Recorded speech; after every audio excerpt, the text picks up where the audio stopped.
Now we move on to our next session. The title is Diverse Roads, One Destination, Strategies for Economic Growth. I would like to welcome the moderator, Blagica Petreski, and the speakers. The floor is yours. Okay, dear members of the Macedonia 2025 and the Board of Directors, dear esteemed panelists, dear guests, it's a pleasure to moderate this very relevant panel. And after the case of Georgia, it was an excellent introduction to this panel. But before we continue with the questions, I would like to start with a very fresh reflection about where Macedonian economy stands today. So although we have made progress in macroeconomic stabilization and partially to some institutional reforms, still we remain stuck in a low growth equilibrium. Actually, over the past decade, our average annual growth has hovered around 2.5%. That is below our potential and well below our need to close the gaps with the EU. So if we aspire to reach the EU average standard of living, we saw in the very first panel when Nikita presented, we saw the figures. We probably need growth rates of around 5%, and we probably, if we continue with this kind of rates of 2-3%, we need probably more than 2 decades to reach this goal. However, at the same time, we are seeing a number of challenges. From one side, geopolitical challenges that came related to we do have a war in Europe, but at the same time, we are seeing disruption in the global value chains. At the same time, we are going into the green transition and challenges related to green transition. But at the same time, we are seeing a number of local challenges like fiscal consolidation, because we have just left behind the energy crisis, together with a number of challenges about the economic reforms.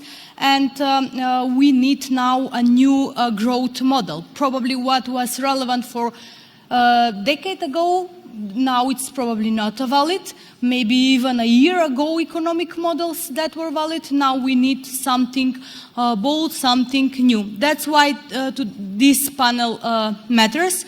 And we are joined today with 3 exceptional speakers. All of them relevant and directly shape the economic thinking, policy, and the diplomacy either at the national and international level. And I would like to welcome to Mr. Tadeusz Kościński, former Minister of Finance of the Republic of Poland, Mr. Jürgen Kappenmann, Managing Partner at Policultancy, and the former US Ambassador of North Macedonia, Mr. Reeker. Welcome to all of you.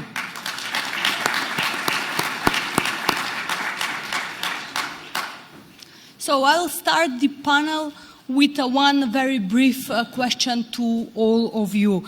What one factor do you believe is most critical for sustained economic growth for today's circumstances? Start here. Well, thanks, Blagica, and thank you to Macedonia 2025 for inviting me to join you this year. I'm glad I could make it. It's great to be Doma here in Skopje. And to really focus on how far things have come, since I remember just before I came to be ambassador, I'd been nominated in 2007 and came in 2008, and Mike had begun this great goal. It's hard to believe 2025 is here, but everything you've accomplished is great. Look, we could talk about sustained economic growth, obviously, as we've heard this morning, and I think we all know, through structural economic reforms, through fiscal sustainability, through human capital and the focus on human capital. And that's something I'm really proud to see has been a priority, particularly for this Prime Minister, as we heard, and Macedonia 2025 has underwritten that. But if I had to look at one factor, and I've seen this not only in this country where I've spent so many years serving here, beginning in the 90s, back as ambassador from 2008 to 2011, as the Deputy Assistant Secretary for the region and for Central Europe, later as Assistant Secretary of State for all of Europe. The key factor, I think, is rule of law. With no rules, you have no law. With no law, you have no rules. Investors, citizens want to see rules and laws that are consistent. They want to know what the playing field is going to be. It doesn't necessarily matter what the rules are, as long as they are set out clearly and that they stay the same. That there's a sanctity of contracts, for instance, that's critical. There's a social compact between the government and the state and its citizens. That is what the rule of law is about. That judicial rulings are followed, are done transparently, clearly, according to the rule of law. So that remains, I think, the key element in terms of sustained economic growth and opportunity, as well as for citizens feeling they have a stake and they have that same opportunity in their own country. Okay, many thanks. Mr. Kościński? First of all, thank you very much for the honor of being invited here to attend this Macedonia 2025 summit. Very impressive, thank you. From my perspective, I think, and I agree with what the audience has been saying as well, that corruption is at the top of the list, and what you said just now about the rule of law. Poland and also Macedonia, we have four arms of the government. We have the legislature, we have the executive, but we also have to remember we have media and we have the judiciary. Now, just creating an infrastructure to fight with corruption is not enough because you can have the laws, but if the judiciary don't necessarily apply those laws correctly, or if the media don't shout loud enough about corruption, nothing really is going to happen. So it's very important to make sure that the media are also very, very independent, and that they're independent of the government, because they're there to actually monitor what the government is doing. So if the government is using financing to finance some media to keep them quiet, or to finance journalists to keep them quiet, then corruption will continue. It's I think it's the media which will have the greatest role to play in fighting with corruption once the legislature, once the executive has actually implemented the laws. And also the judiciary is something that we had a problem in Poland as well. Judiciary was, I wouldn't like to say corrupt, but not necessarily the results of the rules of law were what we expected.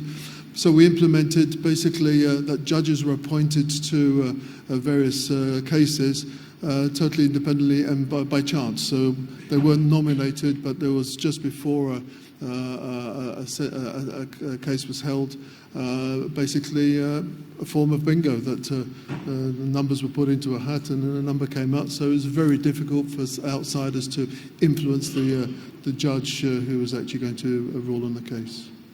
Thank you. These answers are very in line with what Slido answers were in the previous panel. So, Mr. Kappenmann, your answer?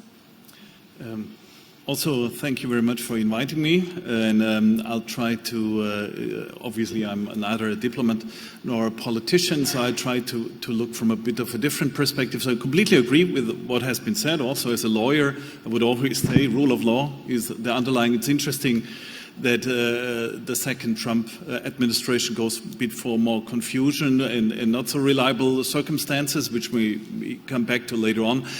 The point that I'm making, I completely agree with what has been said this morning, because I was working for now over 15 years here in the region with a focus on Serbia and Bosnia and building a lot of digital and startup and entrepreneurship and automotive projects for different companies, of course, and governments and so on. So I agree with what has been said early on about people, policy, and possibilities. And these three elements are key. And one of them, policy, rule of law, and judiciary, was mentioned. What I would stress later on, not alone here in this introductory remark, is here in this region, you cannot separate from what's going on in the rest of the region. You cannot separate it from what's going on in Europe, in the EU, and certainly you cannot ignore what's going on in North America, Europe, and Asia. And at the moment, the music very much plays in Asia. And looking at China as a particular example, and I come a lot from the automotive background, what you see in global changes in the automotive industry can be boiled down to a few things. And I'll pick up one because I should be short. That's efficiency and customer centricity. The way that cars, products, whatever are built in Asia and also in America, but less in Europe, is a relentless focus on customer centricity and efficiency. That was mentioned in several instances this morning. It goes down to GovTech and whatever. But the point is, we are in Europe, we're too slow. So we need to be more efficient. We need to be efficient by looking at what people really need. In Asia and China, you build a new model of a car in 24 to 30 months. An OEM in Europe needs 45 to 60 months. That's double the time. It's ridiculous. And so the new models are coming out fast, and the models are relentlessly built on what customers want, what customers need. So this is the thing next to, I hope we'll come back to that one, productivity and higher level in value chains and a higher level of or per capita income and whatever comes with a relentless focus on productivity, efficiency, and again, customer centricity. And that's one of the growth strategies that I see for Macedonia, for the region. And looking at the Draghi report, so nicely, Mario Draghi, for the rest of Europe, just to catch up with the rest of the world, what happens in the US, what happens in Asia. Thank you very much. This is very relevant regarding the current geopolitical happenings that's happened now and with the new dynamics. So I will start with Mr. Kościński. You are a former Minister of Finance of Poland, and recently we have left behind the energy crisis, also the pandemic that strongly affected our fiscal space.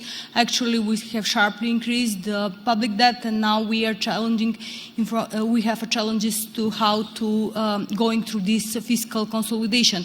So my questions to you are related to what are the core fiscal and the economic reforms that enabled Poland sustained growth over the past 2 decades, but also how you have balanced from one side macroeconomic stability and the other side the needs for investments, especially infrastructure and social investments, and how the EU accession process helped you in these reforms.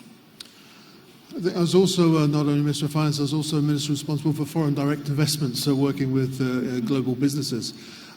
Which also gave interesting insights. Poland, like Macedonia, post the 1989 revolution that we had in Central and Eastern Europe, we rapidly moved from a centrally planned economy to a free market economy, which in Poland created tremendous unemployment, hyperinflation, lack of capital, lack of know-how. So we created, like you have here in Macedonia, special economic zones which encourage foreign capital to come in, create jobs. And at that stage, our priority was to create jobs because nothing worse than having unemployment because it's you have to pay. You have people which are very unhappy. They're thinking of leaving the country, and also it's a tremendous cost for the country. However, with time, we actually managed to reduce our unemployment to record low levels in Poland. And our strategy totally changed from encouraging FDI into Poland on the basis of creating jobs. We changed that. We didn't have any more special economic zones. We nominated the whole of Poland an economic zone, a special economic zone, with the proviso to actually get the benefits of being in that special economic zone. Your investment had to be in high-tech, future-proof technology. You had to do research and development in Poland. You had to work together with universities. You had to employ postgraduates and doctors, PhD students in the company, and only then did you get the benefits. That was very, very important to us. It was also very important to recognise that all sectors of the economy and society had a very important role to play. We looked after our youth because, as I said, young people, like here in Macedonia, we had significant unemployment, which meant we had the biggest brain drain in recent history. Our educated graduates were leaving Poland, going to London to work in pubs and clubs, washing dishes. So our aim was to actually stop that brain drain. And one of the tools that we used was actually we eliminated income tax for the young. So nobody below the age of 25 paid income tax. So although you have a flat rate tax of 10%, that 10%, if you reduce it, does actually increase the problems that young people have to actually take the decision to emigrate because their salary has to be that much higher to actually make any sense. So it's very important to look after the young people.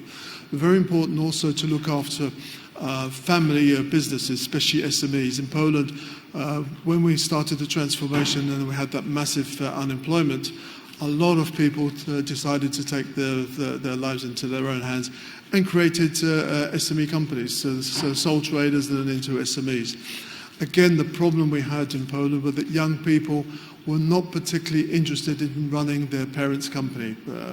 They were more interested in spending the money on going on holiday and traveling, etc.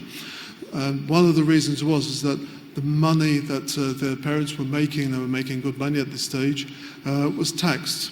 And it was very difficult to transfer that money to the children to continue to manage the company. So we set up family trusts which allowed for that money to stay in the family so the children would be interested into continuing working with the family. There are a number of other things where we looked after. Remember that poorer people also have to be looked after. There's a big danger of where there's fast economic growth, and Macedonia is hoping to have fast economic growth, that not everybody will benefit at the same time. So it's very important not to forget about the poorer members of society and to transfer some of that benefits through to the poorer members of society. We did this by various tax breaks and by also encouraging families to start families, for young people to start families, because like most developing countries, we have a demographic problem. So again, we introduced some fiscal benefits for families that had children, because the future of the country is how many children there are. So there's a number of different things that we implemented. So something for the big companies, something for the SMEs, something for the young people, and something for the poorer people. All of these challenges and problems that you've mentioned are not unknown to our economy and to our case, but we hope that we can learn from your case and we can implement part of these reforms, especially those related to the youth, because I fully agree that the brain drain is one of the key issues in our country now. And I will going back to Mr. Kappenmann. During the coffee break, we have talked how green energy transition is important. We have seen how the energy crisis can affect developing countries, and especially countries like and economy like Macedonian economy, and how it could affect also the competitiveness of the business sector. So what is your view on how this kind of crisis can generate opportunities, especially for the green transition, and how green transition can generate opportunities? But at the same time, what are the main challenges governments see in this process of green transition, and what kind of tools can be used, especially for the sectors that are traditional, not so green, like agriculture, construction, etc.? Excellent question. Indeed, we briefly talked about it. First observation, or two observations before I give a content answer, and I try to be as precise as possible.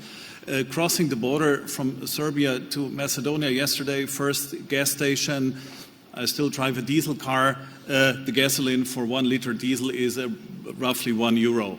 Very cheap. First observation I would have, if energy is that cheap, especially fossil energy, where would be the incentive to do something green?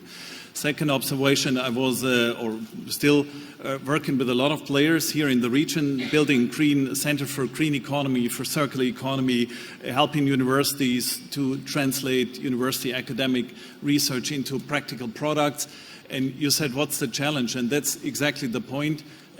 Companies here in the region are 100% not driven by green before EU legislation like the CSDDD, the due diligence directive, and of course the German Lieferkettengesetz, the German supply chain law, and in Dutch and other examples, were kicking in first time the obligation to think about your supply chain, think about what happens with the energy consumption, CO2 footprint, CO2 emissions. Nobody thought about it. So we spent the last 2 years building, of course, a lot of awareness, and second of all, thanks to legislation, legislative obligations that were mentioned here, rule of law, they should be predictable. The EU also needs to learn there, is that CBAM and other carbon obligations, CO2 taxes, will force the economy to go down that road. This morning, we spent the whole morning, nobody mentioned green.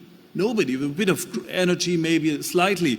But the future, climate change is here. And climate change, I come from Germany originally, climate change doesn't mean Mallorca for everyone, but strong rains, flooding, destruction, and unpredictability. So climate change needs to be dealt with, green transition needs to be dealt with, even if just now the EU made the rather foolish mistake to say, okay, economy bad, America gives us a hard time, let's delay everything for 2 years. It will not change the problem. So companies should prepare, but they're not aware. And here we go again with what I said earlier, customer centricity, and a lot what I always usually talk at this time, connecting IT digital transformation with certain industries. So smart agriculture, smart farming is essential. Here in the region, the sun is burning from May to September like hell. So every drop of water will be precious. Farmers will start spending better aggregation system. They need to pinpoint. I was working for Bayer Crop Science as a consultant. They were thinking about how to put fertilizers, water on every square meter on a field. This is the future. That happens. And that does not have to be a Bayer or whatever big company. That happens with the small companies, small farms, and with local IT, local farming, whatever providers. That's the concise answer. The other one is go for renewable. Go for renewable. Your tax, your carbon tax will massively go up over the coming years. Your products will be less competitive on the European market. The pricing for your products will go up. Transport, logistic, everything will be more expensive if you put it on a diesel truck instead of some kind of logistics system which builds on renewable. Your products will not be competitive on the EU market because they will only buy stuff with a lower carbon footprint, lower costs. And if I ask ZF or other big German suppliers active here in the region, they say, listen, it's all good, low wages and all that, but give me a product that is really innovative in that context. Give me the same piece of plastic, give me the same ton of steel, give me the same whatever, which comes with the 20-30% lower carbon footprint, because that makes my day, that makes my product attractive. Anyone else can be cheap. I need a more innovative, a less CO2 emission enriched product. So that is, on the one hand, the framework, but also very precise. These technologies can be built by small companies, startups, in combination, big companies and small ones, like a big farm and a small startup, or a big energy provider and a startup in Macedonia. I've worked with the Serbian startup system for 15 years. I saw it happen. It's ongoing. It doesn't take millions. It takes good people, what has been said. It takes a lot of leadership, skills, training, but that's enough. That's enough. You don't have to invest €1 billion into startups. It's enough to invest in people with good brain, good education, engineering, STEM. I don't have to tell, we all know. That will make the day. That will make the difference. Then go out to your customer, talk to them, customer centricity, know exactly what's happening. That works in green, that works in automotive, that works in government as well, by the way, for GovTech, government tech, where the state delivers policies and services along the customer centricity of what citizens really need in a life cycle, whatever they are, a marriage or a death case or a childbirth, whatever. This is what digital transformation, this is what customer centricity translates into anything. And this is interesting. Maybe if you ask the companies, they always say that, look, access to finances, it could be one of the main challenges. On the other side, you're talking about rising awareness that green transition is on our doors, or probably we are somewhere in between the both cases. But with the startups, certainly, I say it's simple to start a startup. That's not the issue, that you don't need much investment. Of course, we agree, but to scale, which has been said this morning, that's a completely different story. To get good ideas into good companies, scale them globally, European, different story, but not what I tried to touch on. Thank you. Mr. Reeker, you are very familiar with what's happening in our economy, what's happening in the Western Balkans, so I will not go with some long introduction about it. I will jumping directly with the question. How do geopolitical stability and strategic alliances impact the country's economy trajectory? And second, what role does the US and the EU play in supporting reforms in the Western Balkans? Well, it is a timely question because, Blagica, I think everybody realizes that geopolitics is back. The era when we thought, as some pundits put it, history was over and everything would be smooth sailing is already history for us. Geopolitics is very much back, and it involves not just governments, but it certainly involves and needs to engage the private sector. One of the reasons that I decided after 31 years in diplomacy with the State Department that it was time to move and shift to the private sector was because I saw the important role that the private sector needs to play impacting diplomacy and geopolitics. And the firm I work with, the Albright Stonebridge Group, is an advisory firm that tries to help companies and foundations play that role, understand geopolitics, and play the role that they need alongside governments, alongside diplomacy. For Macedonia, I think geopolitics has always been here. I mean, if you go back to the 19th century, and I hate to do too much history because we always said the Balkans produces more history than it can consume, but we go back to the 19th century, you had no less than Bismarck saying that the key to stability in the Balkans was the so-called Macedonia question, solving that question. What we see, I think what the United States saw, and certainly what I saw personally as a diplomat here and in bigger roles from one US administration to the next, was that we have the solution and answer to that question in this country. We have that solution. This is a country that is democratic, multi-ethnic, in these borders, and engaged in a region and engaged in a broader world, brought into these institutions that were created in the post-World War II era to bring stability, prosperity, and shared values. Those are the three legs of the stool, if you will, that are critical to geopolitics. And you have all that here. The trick has been to try to use those things, be confident in yourselves, and move forward. Just as Jürgen was outlining, Europe has some challenges. Europe has a security challenge. That is a resurgent Russia that has brought the biggest war to the continent of Europe since 1945, since 80 years ago. We just celebrated or marked VE Day. That is Russia invading its neighbor illegally, without cause, and continuing a war that its leader thought he could resolve and end in 3 days. That is a challenge for security. On the prosperity side and the economic side, you have exactly this challenge of productivity. Europe has got to get with it. And this region, this country, is part of Europe. You've laid it out in the very useful Draghi report. You have the Letta report as well. Reports are just paper or electrons online unless you actually use them to implement them.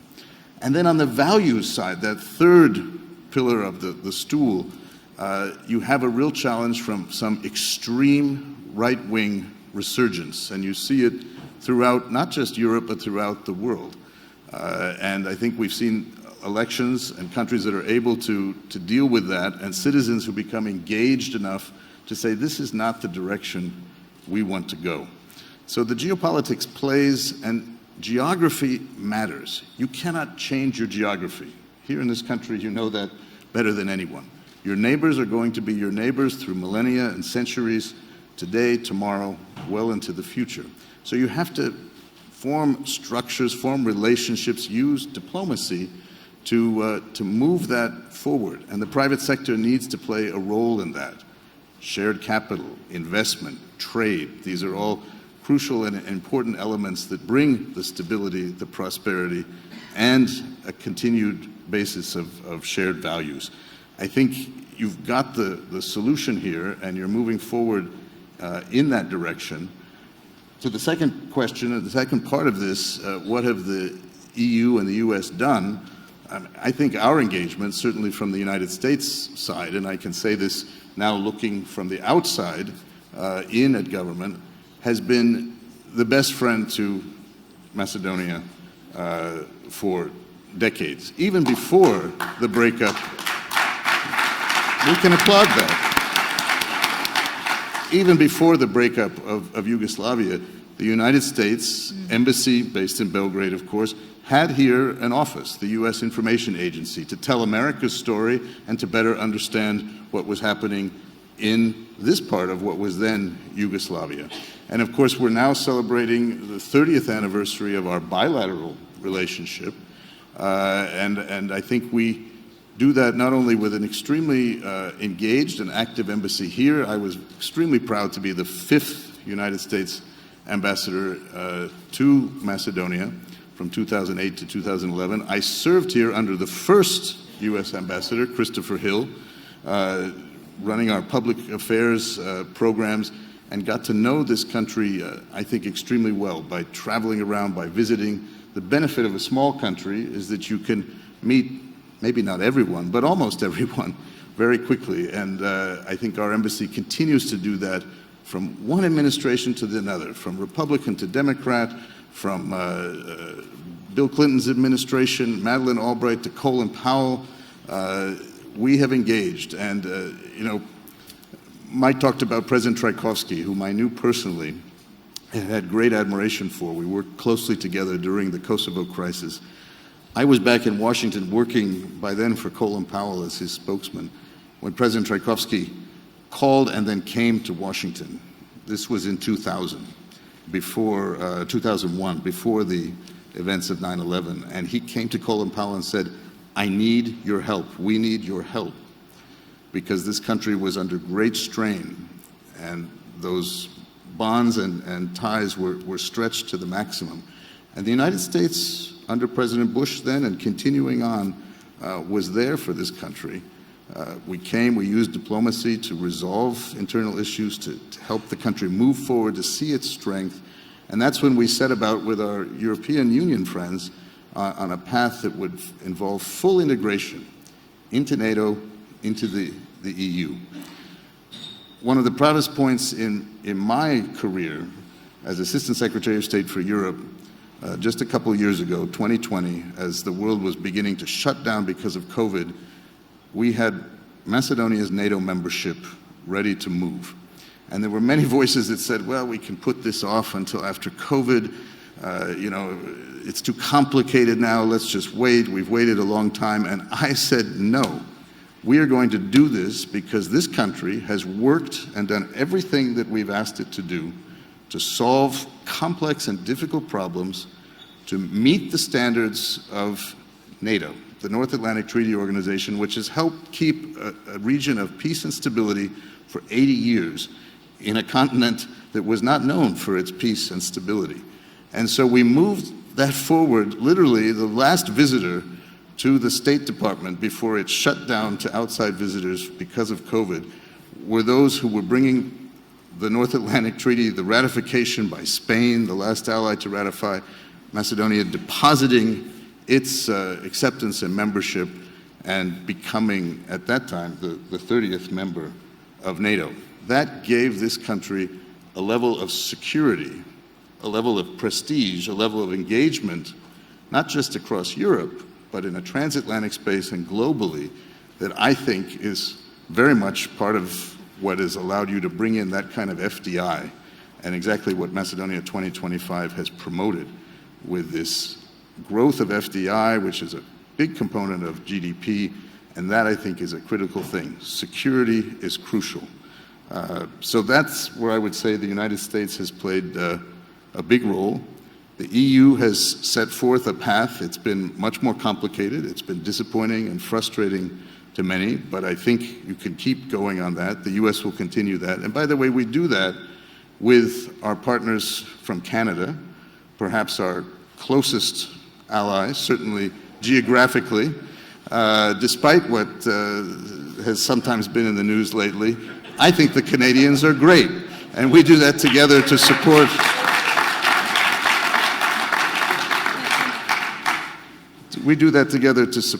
this country and a region and a transatlantic relationship that's critical. And one final word in terms of engagement and diplomacy, and we can talk about this further, it's a two-way street. The U.S. has had a presence here, as I said, for decades. I was proud to open the, at that time, new embassy that sits atop the hill and reminds everyone here and from outside that the United States believes in this country, is dedicated to this country, is an ally of this country, both for security and for prosperity and shared values.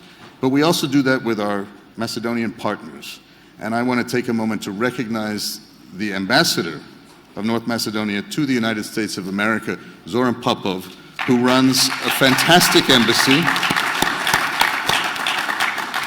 who, on a small budget, with a small team, gets out there in Washington and, as we say, shows the flag of Macedonia. And that is very important. And a final point I want to make, and the Prime Minister and I have spoken about this, the need to support your diplomats and your embassies. Thank you, Mr. Reeker, for all of this discussion and for these historical moments relevant for our country. So I have one question for all of you. What kind of advice you can give us based on your background, so to how we can achieve this economic growth of 5% that the Prime Minister mentioned at the very beginning? We can start from Mr. Reeker and then continue. I think my message, and I've discovered this even more now that I'm outside of the State Department. I have my own voice, as it will, and working closely with the private sector and helping companies develop strategies, plans, advising them on the geopolitics that can affect them, helping open doors for them, helping them better understand the global scene, as it were. My motto is now, get things done. No more roads that sit for 30 years in a planning stage and pieces are built now and then. Get it done. Get your contracts done. Bring in the right companies to do it. Keep it transparent so that people know what's going to happen, and let's see those things get done. When I hear critics in Washington talk about the process and questions, I've said, you know, if that Corridor 8 had been finished when it was started decades ago, imagine the difference for the people along that corridor in terms of commerce, communication, their ability to engage with others across borders, to bring new ideas, new goods, new opportunities to their region.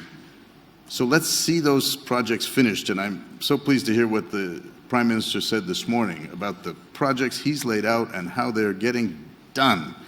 Get it done, move ahead, meet your goals. Okay, same question for you, Mr. Kościński. Well, I think the most important things from my perspective is education. I don't mean education in getting the young people and the universities to work in the new future-proof technologies and research and development. That's the obvious one. But education of society, what corruption and the grey economy is actually doing to them. I was amazed as a Minister of Finance when I was reading social media input, how big a percentage of the society didn't understand what taxes were about. They thought that taxes were a penalty, a fine that the Ministry of Finance put on them, and they did everything to avoid paying that. They thought the Ministry of Finance had a door on one side of the building where we took all the money in and then we shredded that money, and we had another door on the other side of the building where we had lots of printers where we printed monies for anything anybody wanted. And it was very, very difficult to actually get society to link those two things together, that the taxes they pay are their money for their benefits. An individual will not finance a hospital, a school, a motorway, or anything like that. We have to get together, put our money together to finance that. And that was one of the biggest things which we had to do, is change the mentality of people. We also had to change the mentality of ourselves, that our income tax offices were not there as prosecution officers and trying to find some mistake that somebody had made in their tax returns and things like that. Income tax officers were there to help people to fill out their tax returns, to tell them what other benefits they can have. Also for companies not to worry about coming in to the tax office and asking for information. Are they doing well in their sector? Are there any other benefits they can? So education as well. So it's not just the environment which the legislature and the executive are creating. It's not just the infrastructure which the media and also the Ministry of Finance by digitalizing payments, fiscal registers, VAT payments and things like that, which actually financed most of our social funding because we clamped down on VAT fraud, and we went from one of the worst records in the EU to be best in class. And so we didn't have to raise... In fact, although we dramatically increased the amount of funding for social purposes, we did not increase any taxes for that. So I think that's very important to make the economy efficient, because if it's not efficient, you're going into the global economic boxing ring with two legs tied together and one hand behind your back, which is not the most efficient or best way to go into that boxing ring. Yes. So, I could immediately build on what has been said by the two gentlemen before me, and so I'll try to build on that one. Geopolitics, yes. Again, I said it, Macedonia cannot be separated from Europe. The Europe cannot be separated from the rest of the world. Clearly, the tariffs are on the table, no matter what the China-US deal will look like at the end of the day.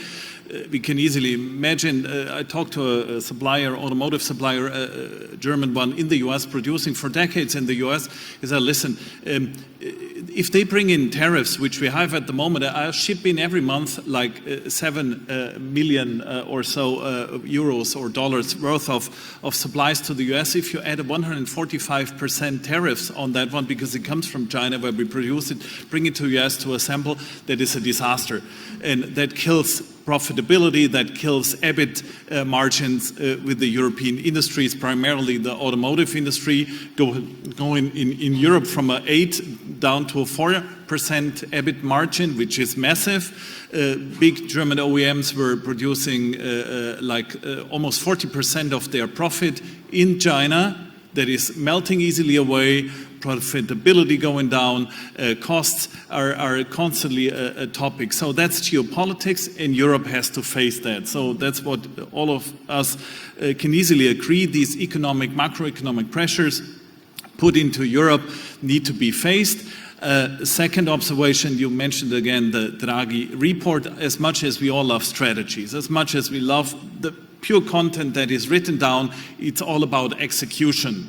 So if you look at the policy level that was mentioned with the people policy and possibilities dialogue, I would simply say that I was looking at different examples over the years, including the British Prime Minister's delivery unit. And at that time, that was Tony Blair brought it in, badly copied here in the Western Balkans, so I'm sticking to the original, and the original simply said what a lot of you gentlemen said earlier today: if you as a government want to deliver something, have a few priorities, bring in the best people that can deliver and deliver.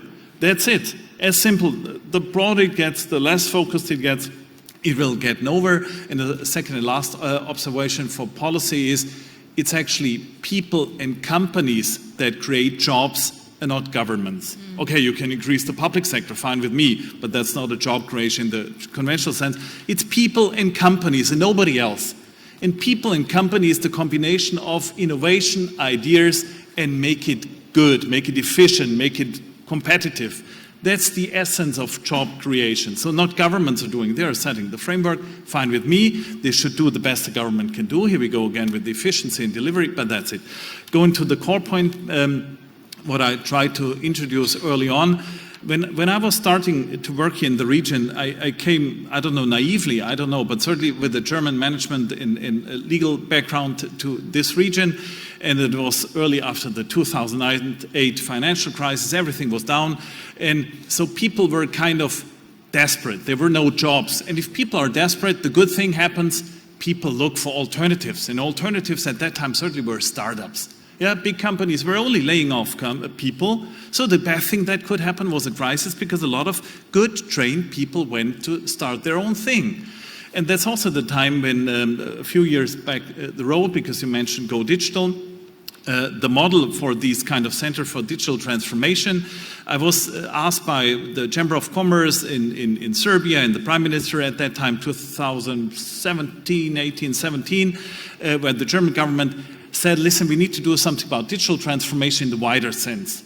Not just digitization, not just something digital, I don't know, a website, but really digital transformation, as I said, about customer centricity, about efficiency, about relentless productivity orientation that comes with it. So we built this Center for Digital Transformation in Serbia since 2018, now the lead model in the region, at least that's what they would claim, growing, more consultants, and now we have thousands and thousands of companies which were consulted through these kind of service providers.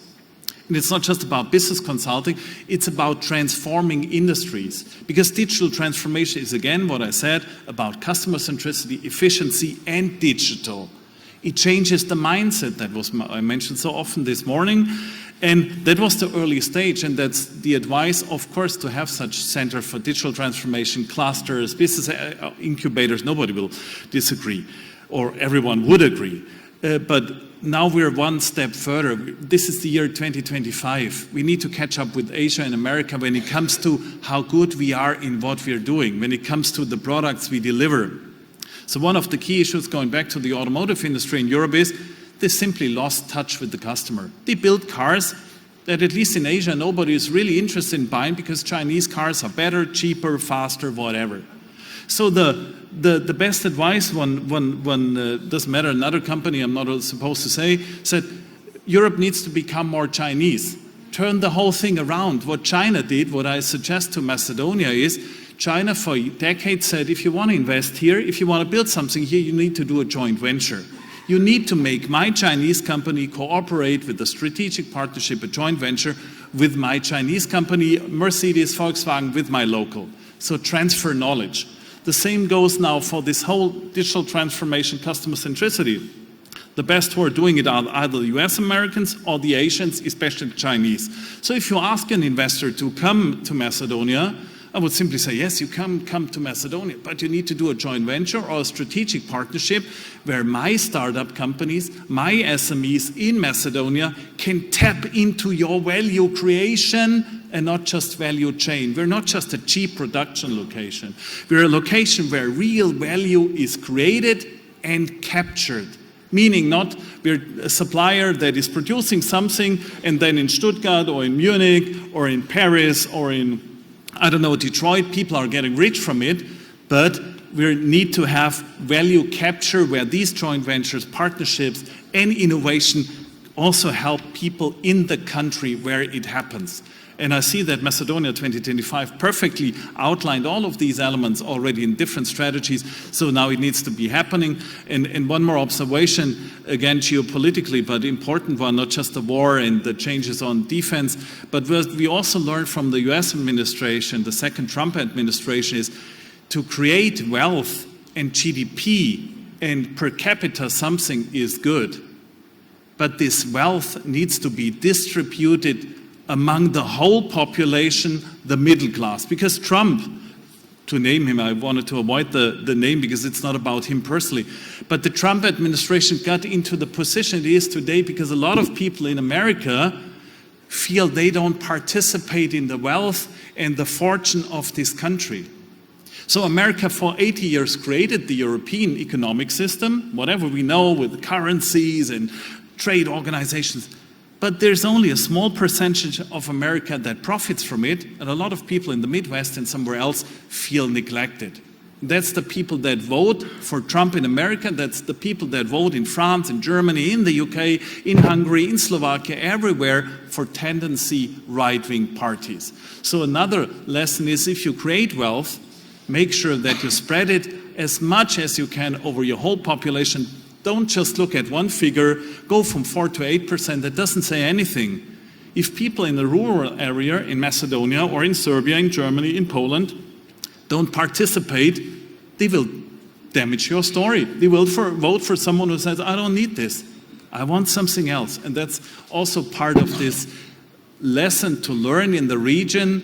You cannot just build a small elite, a startup elite, or a digital elite. You need to spread that through industries, through different layers of society, and then use your knowledge and create value for your country and abroad, because most of the companies here in the region have 80–90% export levels anyway. Yes, thank you, Mr. Kappenmann. We have 2 more minutes and sufficient for one slide of question. Please answer this question, and to be on time with the other parts of agenda, we will skip the part for questions from the auditorium. But please scan slide of question. Yes, it's. Generally, the questions are more or less similar. In the previous panel, we saw where we should prioritize in the next 5 years. Now, the question is which area should North Macedonia prioritize in the next 12 months to accelerate economic growth? Strengthening institutions and ensuring fiscal discipline, advancing capital and productive investment, accelerating EU integration and regional cooperation,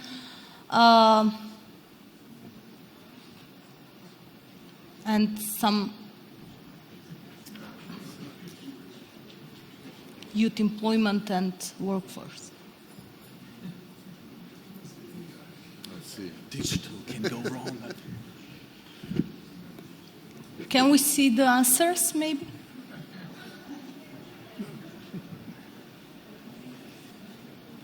It's a reality show. Who drops out?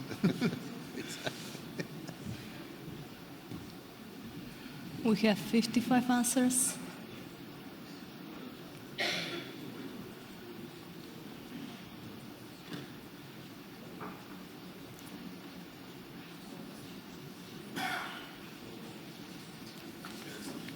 There we go.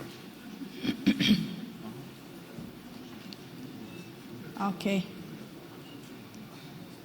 Advancing capital and productive investments is the answer. Infrastructure, technology, modernization is the most voted answer.